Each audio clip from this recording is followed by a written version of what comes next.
नमस्कार दोस्तों, मैं उत्सव कुमार आप सभी का आपके अपने YouTube चैनल उत्सव मैथ्स में स्वागत करता हूं।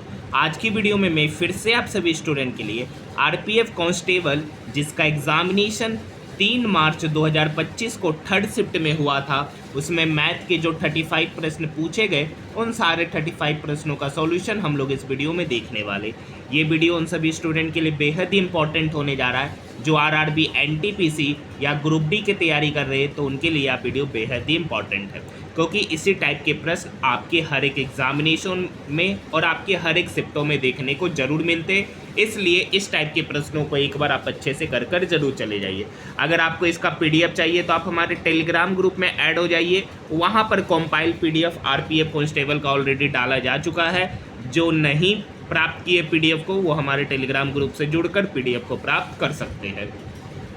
सबसे पहला क्वेश्चन देखिए, आज हमारा आरपीएफ कांस्टेबल का छठा सेट है, मतलब अभी तक हमने 5 सेटों का कंप्लीट सॉल्यूशन कर लिया है। जो नहीं देखे वो जाकर देख सकते, प्लेलिस्ट भी बना दिया गया। पहला क्वेश्चन है, एक टंकी को एक नल द्वारा 6 घंटा में भरा जा सकता है। एक दूसरा आउटलेट है उसे 7.5 घंटा में खाली करता है, मतलब ये खाली कर रहा है। तो सबसे पहले 6 और 7.5 का एलसीएम निकालेंगे। 7 चौका 28 30, एलसीएम निकल के आएगा सर 30। अब एक बात समझिए, ए 6 घंटे में 30 काम कर रहा है तो ए का एफिशिएंसी 5, लेकिन ये टंकी भरने का काम कर रहा है तो +5। बी जो है ना टंकी को खाली करने का काम कर रहा है, बी 7.5 घंटा में 30 काम करता है तो बी की एफिशिएंसी 4, लेकिन ये खाली कर रहा है तो एफिशिएंसी नेगेटिव में। अब कह रहा है दोनों नल, यदि नल तथा पाइप दोनों को एक साथ खोल दिया जाए तो टंकी को भरने में कितना समय लगेगा। तो देखिए कह रहा है ए और बी को साथ में काम कराना है, तो ए और बी को साथ में काम कराइएगा तो 5 में से 4 गया 1, मतलब उनका एफिशिएंसी का योग क्या होगा 1, मतलब 1 घंटा में 1 काम करेगा तो 30 काम को करने में कितना समय लगेगा, तो 30/1 डैट मीन्स 30 घंटा का समय लगेगा अगर उस दोनों नल और पाइप को खोला जाए। Option number 3। नेक्स्ट क्वेश्चन, प्रथम 119 विषम प्राकृतिक संख्याओं का योग। आपको पता है कि n विषम प्राकृतिक संख्याओं का जो योग होता है ना वो n² होता है। उसका औसत निकालना है तो n नंबर से डिवाइड करते हैं तो स्क्वायर से n कट जाता है तो फाइनली बचता है n। तो n प्राकृतिक विषम संख्याओं का औसत n होता है। यहाँ पर 119 का पूछ रहा है तो उत्तर 119, ऑप्शन नंबर 4। देखिए कितना आसान सा क्वेश्चन पूछा गया। आपको एक फॉर्मूला पता होगा, बोले थे हर शिफ्ट में ये क्वेश्चन पूछता है। एलसीएम गुना एचसीएफ ये बराबर होता है फर्स्ट संख्या इंटू सेकेंड संख्या। ये एक ऐसा क्वेश्चन है ना जो आरआरबी एनटीपीसी के हर एक शिफ्टों में मिला था, एएलपी में मिला था। जो भी आपको पता है एनटीपीसी का मैंने लगभग 66 या 67 प्रीवियस ईयर्स क्वेश्चन का सॉल्यूशन कराया हूँ, तो वहाँ पर भी आपने देखा होगा कि हर शिफ्ट में ये क्वेश्चन इससे पूछता है।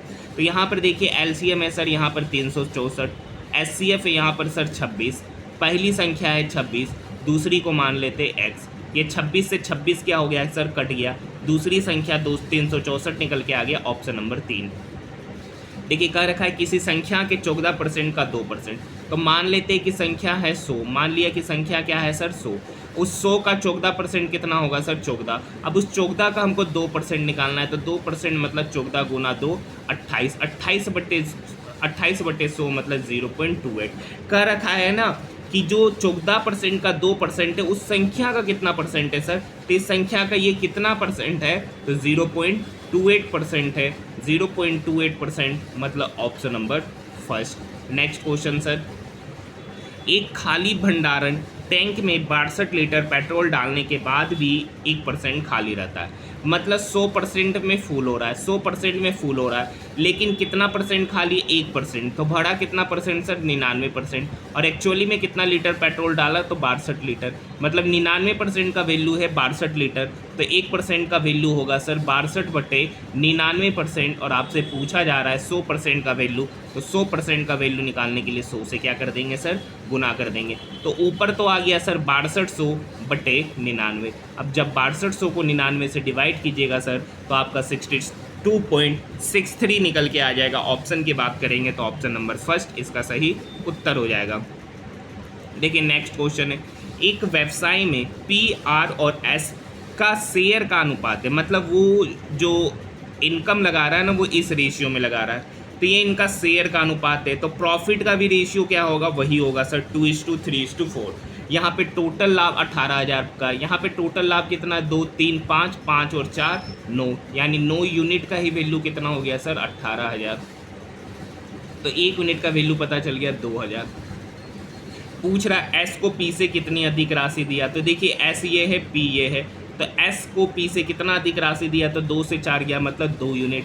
1 यूनिट का वैल्यू 2,000, तो 2 यूनिट का वैल्यू होगा सर 2 गुना 2,000 मतलब 4,000 रुपया उत्तर हो जाएगा option number first. Next question बिल्कुल आसान सा क्वेश्चन।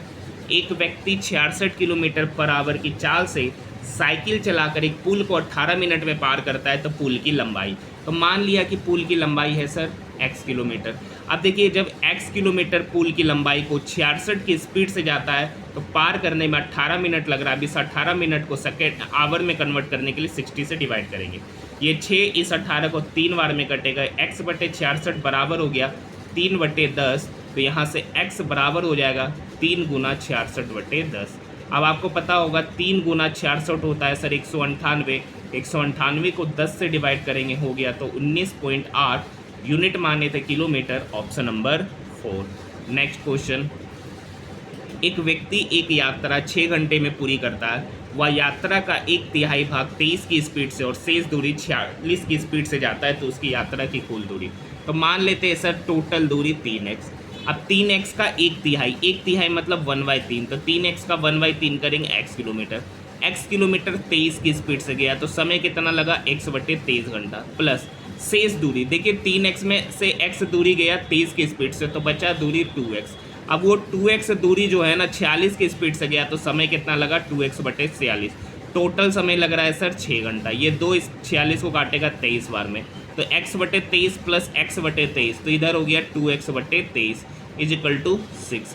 अब ये 2 इस 6 को काटेगा 3 बार में, तो यहाँ से x पता चल गया सर 23 गुना 3, 23 गुना 3 मतलब 69, लेकिन टोटल डिस्टेंस माने है सर 3x, x का वैल्यू 69, तो 3x का वैल्यू कितना हो जाएगा, 3 × 69 मतलब 7×21, 210 में से 3 चला गया तो 207 किलोमीटर टोटल डिस्टेंस होगा जो हमने माना है, ऑप्शन नंबर 4।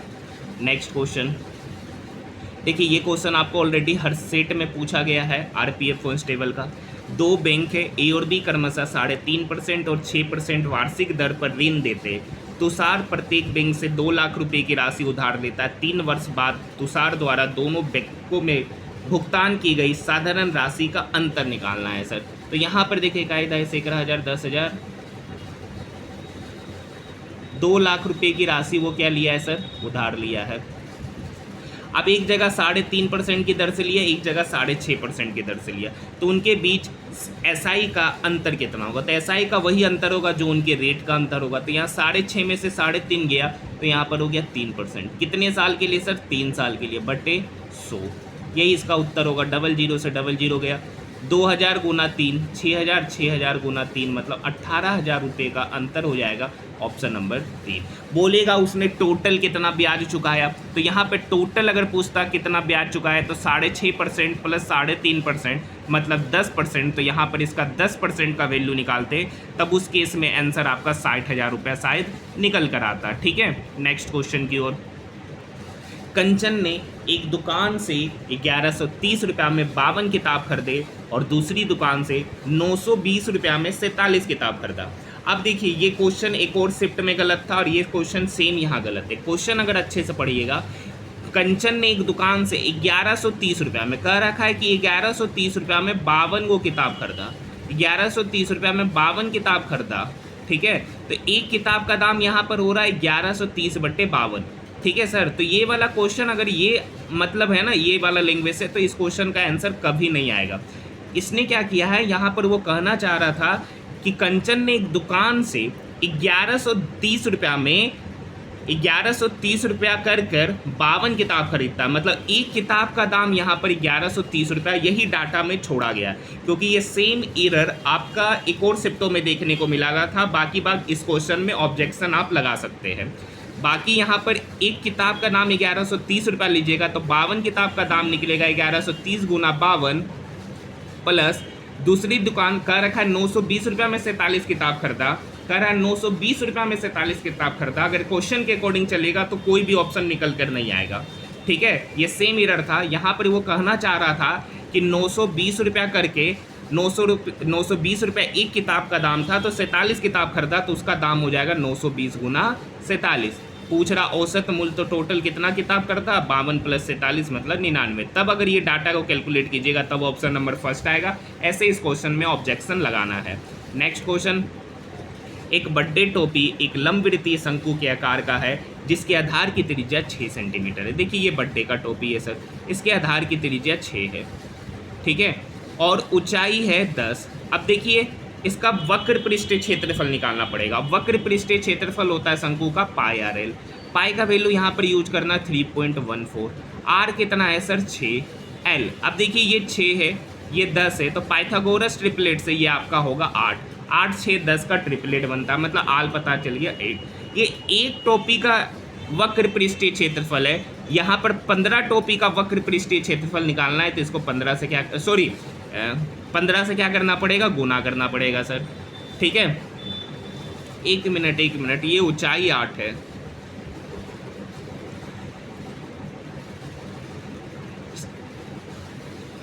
ये ऊंचाई 8 दे रखा है,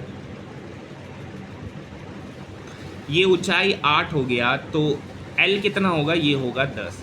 पाई का वैल्यू है सर 3.14। आर आपका 6 दे रखा है और L आपका निकल के आ गया 10। पाइथागोरस ट्रिपलेट से 6 8 10 बनता है, यानी ये 10।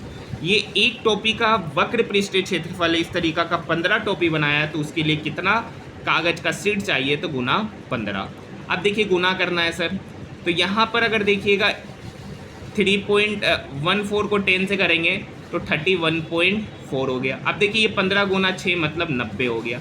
अब ये डेसिमल इस जीरो को ख़त्म कर देगा, मतलब 314 को 9 से गुना कर रहा है, तो 9 चौक 36 का 6, बाकी 3 9 3 12 का 2, बाकी 1 9 दिया 27 और 1 28, मतलब 2826 सेंटीमीटर स्क्वायर एरिया निकलेगा। Option number first. Next question है, प्रथम वर्ष के दौरान एक स्कूल की कक्षा X में विद्यार्थियों की संख्या में 12% का वृद्धि हुआ, ठीक है। उसके बाद कह रहा है कि इसमें 9% की कमी हुई। द्वितीय वर्ष की समाप्ति पर विद्यार्थियों की संख्या 1274 होती है, तो प्रथम वर्ष के शुरुआत में विद्यार्थियों की संख्या कितनी थी। तो मान लेते हैं कि प्रथम वर्ष के दौरान जो विद्यार्थियों की संख्या थी वो X थी। X में विद्यार्थियों की संख्या 12% वृद्धि हुआ, मतलब कितना हो गया 112/100। उसके बाद करा फिर इसमें 9% का कमी हुआ, तो 9% का कमी हुआ तो हो कितना गया 91/100। अंत में यहाँ पर हो गया सर 1274, ठीक है। ये 91 से 1274 कटा, 91 कम 91, 7 में से गया 6, 12 में से 9 गया 3, ठीक है। 3 ये कितने बार में लगेगा, 4 बार में लगेगा।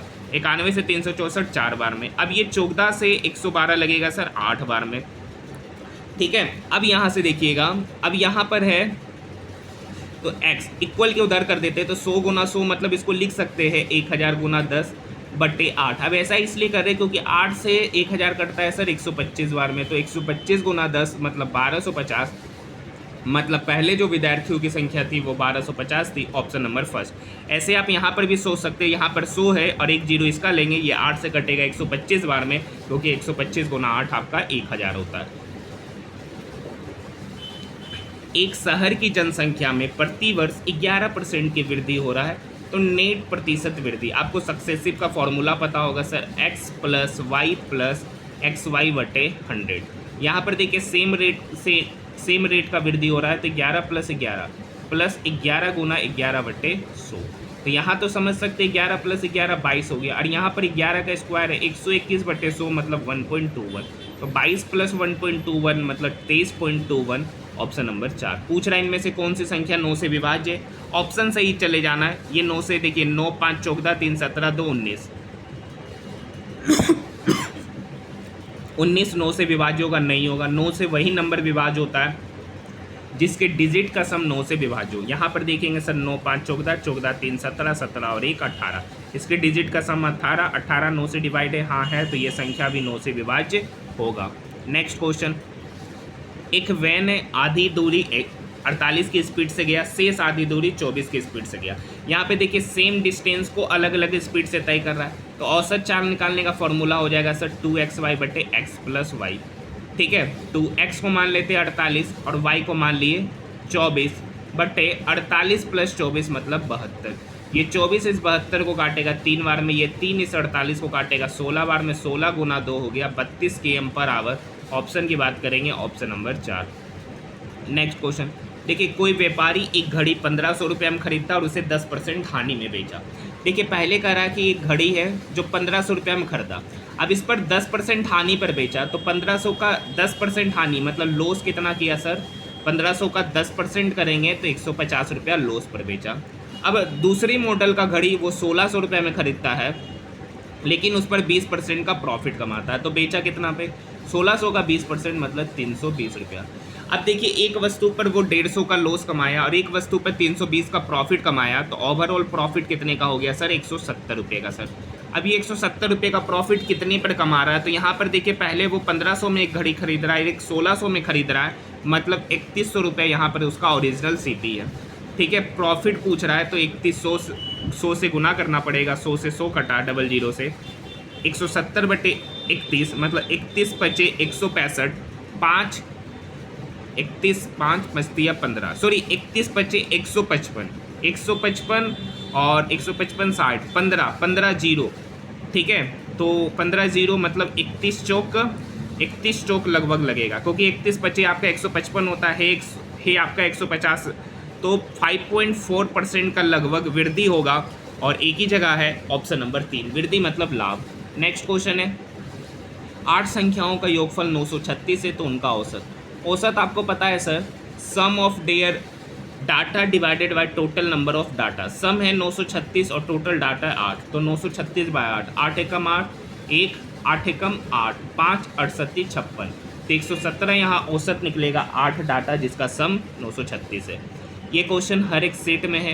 पहली संख्याओं का योग 655 है और पहली दो संख्याओं का औसत 76 है, तो पहली दो संख्याओं का योग कितना होगा, 76 गुना 2 आपका 152।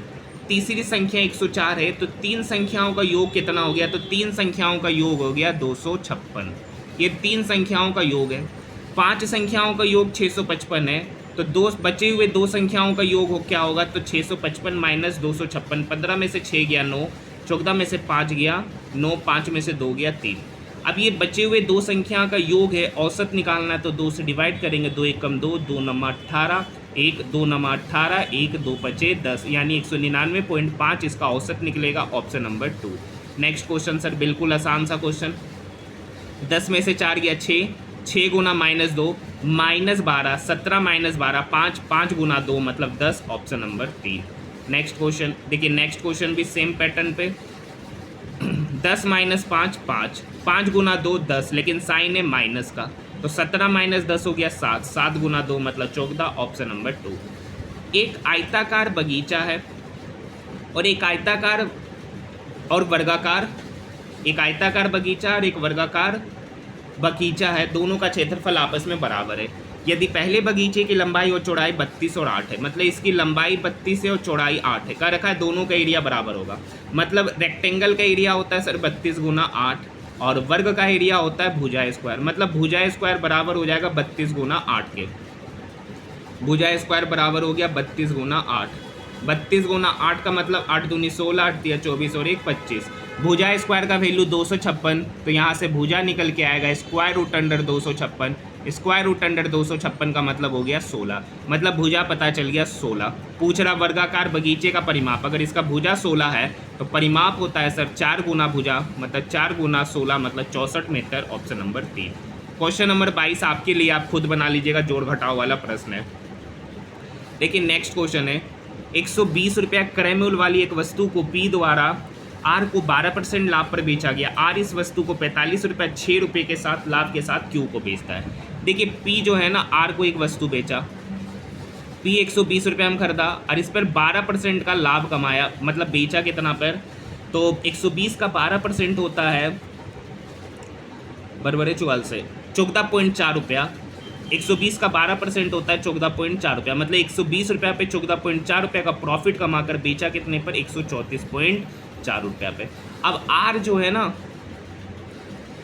अब आर इस वस्तु को क्यू को 45 रुपया 6 पैसा प्रॉफिट कमा के बेचा, 45 रुपया 6 पैसा, तो जोड़ देंगे 6 4 5 4 9 और 1 10, 4 3 7 और 1 8, 180 रुपया में बेचा।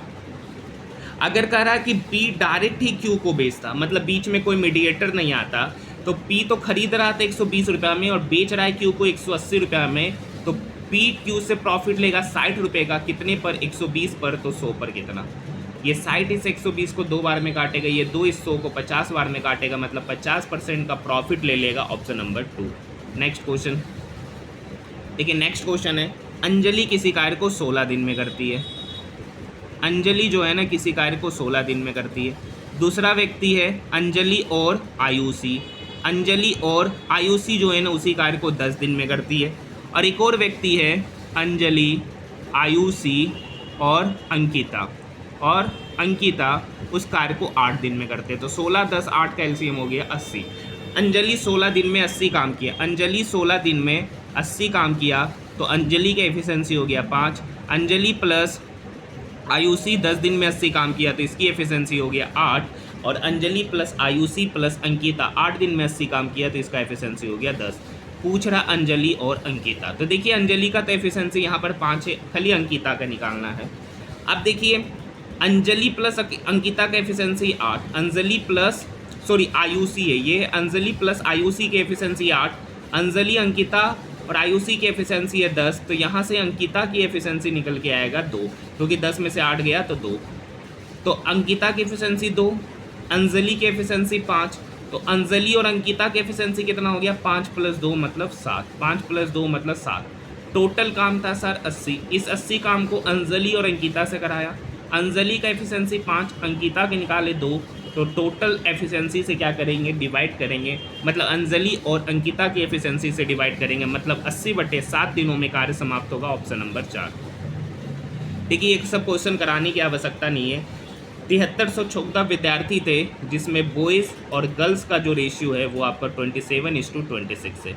इसका सम कितना हो गया सर? 53, मतलब 53 यूनिट का ही वैल्यू पूछ रखा है, दे रखा है 7314, तो यहाँ से 1 यूनिट का वैल्यू निकालेंगे, तो 53 एकम 53, 20, 201, 53 दिया, ठीक है, 53 दिया, लगभग आपका यहाँ पर जा रहा है, ये आपका जाएगा लगभग 138 बार में, तो 1 यूनिट का वैल्यू 138। आपसे पूछ रहा लड़कों की संख्या, लड़का यहाँ पर 27 यूनिट है, 1 यूनिट का वैल्यू 138, तो 27 यूनिट का वैल्यू होगा 138 × 27, 8 × 7 6, यूनिट डिजिट पे 6, कौन सा ऑप्शन है? Option number 2। Next question, 28 centimetre व्यास वाले गोले का पृष्ठीय क्षेत्रफल। तो गोले का पृष्ठीय क्षेत्रफल होता है सर 4πr²। यहाँ पर देखिए डायमीटर 28 है, तो रेडियस होता है d/2, मतलब रेडियस हो गया 14, बस वैल्यू पुट कर दीजिए 4πr², मतलब 14 का स्क्वायर करेंगे तो 196, 196 × 4, तो 200 × 4 800, 800 में से 16 गया तो 784 पाई centimetre square, option number 3। Next question, एक वस्तु का अंकित मूल्य 11,500 रुपया था, इस पर 25% की छूट दी गई, जिसके बाद 15% का लाभ हुआ। तो आपको एक फॉर्मूला पता होगा सर, MP/CP, ये बराबर होता है 100+% प्रॉफिट बटे 100- डिस्काउंट। यही होता है सर, यही फॉर्मूला लगाएंगे, इसको ध्यान रखना है। MP यहाँ पर दे रखा है सर 11,500, CP आपको निकालना है। देखिए 25% का छूट दिया, तो मतलब बेचा कितने पे? 75 पर। 15% का लाभ कमाया, तो ऊपर 100 + 15 मतलब 115। अब यहाँ पर अगर हम 5 से काटेंगे, तो ये 5 से 15 बार में कटा, ये 5 से 23 बार में कटा। अब ये 23 है ना, ये 115 को ऑर्डरली ऐसे ही कट जाता सर। देखिए ये 115 अगर इतना नहीं काटते ना, देखिए ये तो कुछ ज़्यादा ही कैलकुलेशन हो गया, ये तो आसान सा कैलकुलेशन था। ये 115 इस 115 को 100 बार में काटेगा, तो 100/CP बराबर 1/75, क्योंकि यहाँ पे 75 नहीं कटा, पूरा लिख ही देते, ये था एक्चुअल क्वेश्चन। अब समझिए, ये 115 इस 115 को काटा 100 बार में, तो 100/CP बराबर 1/75, तो यहाँ से CP निकल के आएगा 75 × 100, मतलब 7500 रुपया। कोई कैलकुलेशन नहीं, ऑप्शन नंबर 3। नेक्स्ट क्वेश्चन है, किसी निश्चित धनराशि पर 10% वार्षिक ब्याज दर पर 2 वर्षों में अर्जित वार्षिक रूप से संयोजित चक्रवृद्धि ब्याज तथा साधारण ब्याज के बीच का अंतर 197.2 रुपया। प्रिंसिपल नहीं पता, तो यहाँ पर देखिए रेट ऑफ इंटरेस्ट है सर 10%, 10% का फ्रैक्शन वैल्यू होता है 1/10, अब देखिए डिनोमिनेटर में जो नंबर दे रखा है और जितना साल रहता है उसका पावर बना देते हैं। तो यहाँ पे 2 साल है तो डिनोमिनेटर में 10 है तो 10 का स्क्वायर करेंगे तो 100। मान लिया कि प्रिंसिपल कितना है सर 100 यूनिट। इस पर पहला साल ब्याज कितना देगा, तो 100 का 1/10 10 होता है, फिर 100 का 1/10 10 होता है, फिर 10 का 1/10 लेंगे तो 1।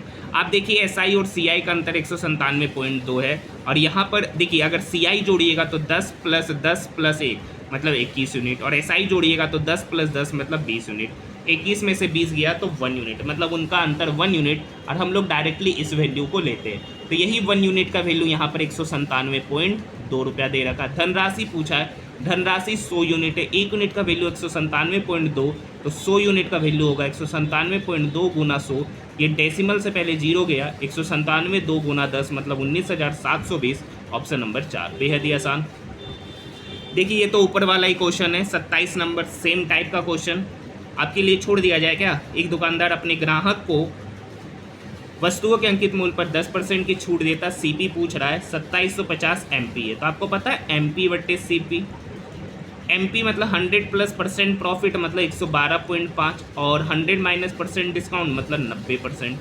अब देखिएगा सर ये डेसिमल हटाएंगे तो 0 आएगा, ये 9 इसको काटेगा, 9 × 9 2, 9 दूनी 18, 4 9 × 5 45, ये 125 बचा। अब देखिए ये 25 से 100 कटा 4 बार में, ये 25 से 125 कटा 5 बार में, ये 5 इसको काटेगा सर, 25 25 2 25 25 0 550। तो यहाँ पर बचा 550/CP बराबर 1/4। तो यहाँ से CP निकल के आएगा 550 × 4। अब 550 को 4 से गुना करेंगे, आपको पता ही है वैल्यू 2200 रुपया आंसर निकल के आएगा। Option number 3। नेक्स्ट क्वेश्चन, वह सबसे छोटी से छोटी संख्या ज्ञात करें जिसे 2395 में जोड़ने पर योगफल 3 4 5 6 से पूर्णतः विभाज्य हो। तो कुछ नहीं करना है, 3 4 5 6 का एलसीएम लेंगे। तो एलसीएम लेंगे 5 × 15 15 चौक 60, एलसीएम निकल के आएगा सर 60, एलसीएम निकल के आएगा 60। अब इस 60 को 2395 से क्या करना है, 2395 को 60 से विभाज्य करेंगे। तो 6 × 18 180, 9 13 में से 8 गया 5, 5 उतारेंगे, ठीक है, 9 × 6 54, यहाँ पर उतरा 540, रिमाइंडर निकल के आया 55। अगर बोलता घटाना क्या है तो 55 घटा रहे, लेकिन बोल रहा है जोड़ने, तो यहाँ पर रिमाइंडर 55 आ रहा है। तो इस रिमाइंडर 55 को जो डिविजर 60 है उसमें माइनस करेंगे, तो 60 - 55 कितना आ गया 5। मतलब इस संख्या में जो नंबर 5 जोड़ देंगे 2395 अगर हम 5 जोड़ देते तो वह संख्या 3 से भी विभाज्य होगा, 4 से भी विभाज्य होगा, 5 से भी होगा और 6 से भी विभाज्य होगा। लेकिन अगर घटाने बोलता सर तो घटाने बोलता तो 55 घटाते, लेकिन जोड़ने बोला है। Option number first. देखिए कितना आसान सा क्वेश्चन है। इस शिफ्ट का लगता है हर क्वेश्चन ही आसान है।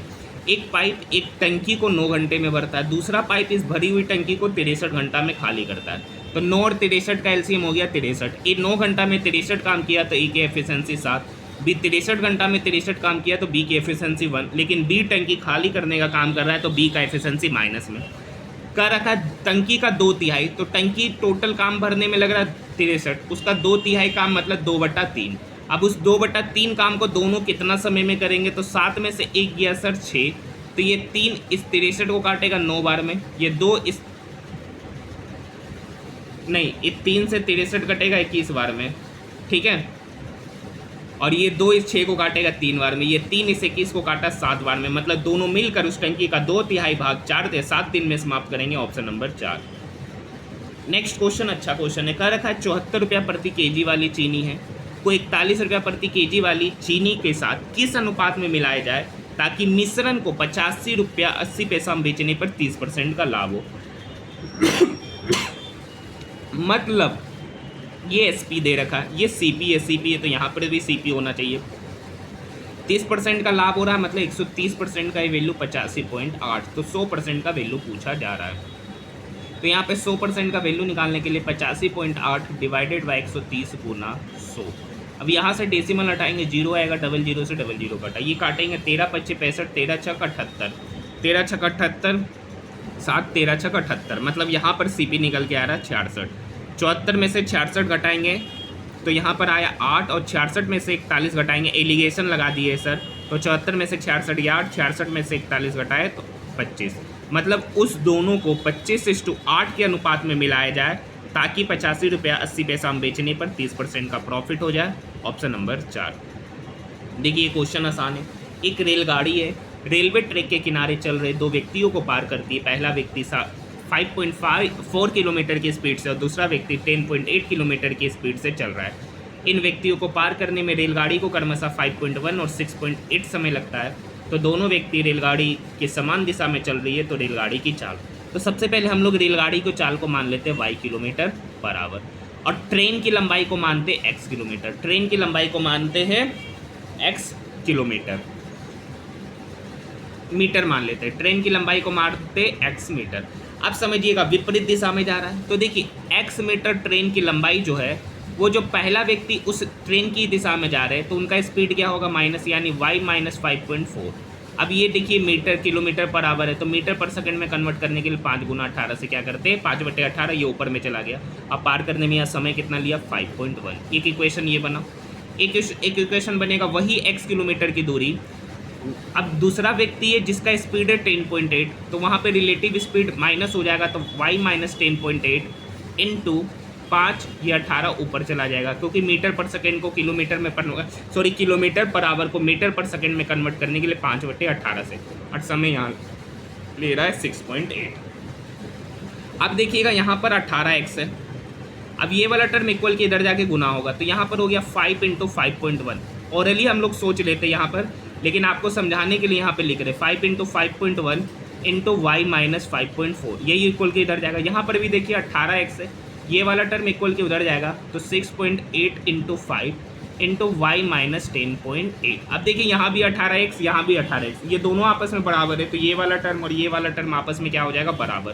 तो इसको हम यहाँ पर लिखते हैं 5 into 5.1 into Y minus 5.4 is equal to 6.8 into 5 into Y minus 10.8। अब काटने वाला काम करना है, ये सब हमको ऑरली वहीं पर करना था।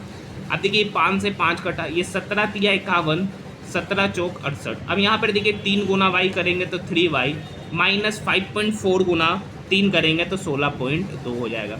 यहाँ पर देखिए 4 गुना वाई करेंगे तो 4y, और 10.8 को 4 से गुना करेंगे तो 8 चौक 32, 10 चौक 40, 43.2 हो जाएगा। अब कुछ नहीं करना, इधर उधर करके घटाना है। ये 3y 4y की तरफ जाएगा, तो यहाँ पे बचा 4y माइनस 3 मतलब y। अब ये 43.2 माइनस में इक्वल के उधर जाएगा 16.2 की तरफ, तो वो प्लस में हो जाएगा। 43.2 में से 16.2 घटाएंगे तो 27, तो मतलब y कितना निकल के आ गया, 27। y क्या माने थे, ट्रेन का स्पीड, मतलब y 27 kilometre per hour, option number 4। Next question sir, आसान सा क्वेश्चन है। देखिए 7 का क्यूब होता है 343, माइनस 9 का स्क्वायर होता है 81। अब ये देखिए ये 2 38 को काटेगा 19 बार में, 19 का स्क्वायर होता है सर 361। अब ये तो 0 ही है, यहाँ पर हो गया 7 चौक 28। कुछ नहीं करना है सर, इस तीनों को जोड़ते हुए इसको घटाना है।